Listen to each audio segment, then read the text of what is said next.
तो सवाल यह कि जिन लोगों ने इनको हमारे ऊपर मुसल्लत किया, आज सारी कौम सवाल पूछ रही है कि जो आपने साजिश करके इन चोरों को हमारे ऊपर बिठाया, तारीख, इस मुल्क की तारीख आपको नहीं भूलेगी। ये कौम आपको नहीं भूलेगी जो आपने जुल्म किया इस कौम के साथ।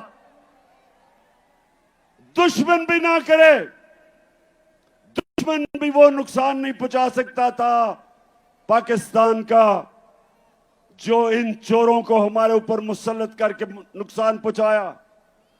तो ये रेफरेंडम है, परसों जो इलेक्शन है, 8 जगह मैं इलेक्शन इसलिए लड़ा हूं कि मैं अपनी कौम को बताना चाहता हूं कि हमने फैसला करना है। क्या हमने भेड़ बकरियों की तरह इनकी गुलामी करनी है, चोरों की, या एक आजाद कौम की तरह, एक खुददार कौम की तरह अपने पैर पे खड़ा होना है, हकीकी आजादी लेनी है अपनी। इकोनॉमिक सर्वे के मुताबिक 17 साल के बाद हमारे आखिरी 2 सालों में पाकिस्तान की जो ग्रोथ रेट, मतलब कि जो हमारी मायशत तरक्की कर रही थी, वो 17 साल के बाद बेहतरीन परफॉर्मेंस थी। 5.7% और 6%।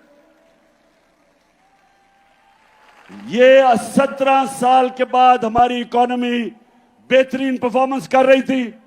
वर्ल्ड बैंक के मुताबिक सारे बर्रे सगीर में सबसे ज्यादा रोजगार जिस मुल्क में था कोरोना के बाद, वो पाकिस्तान में था।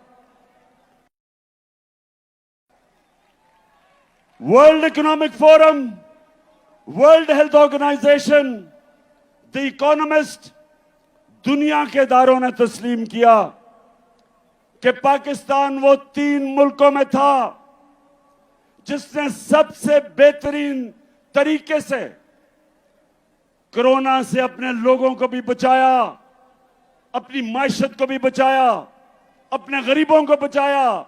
ये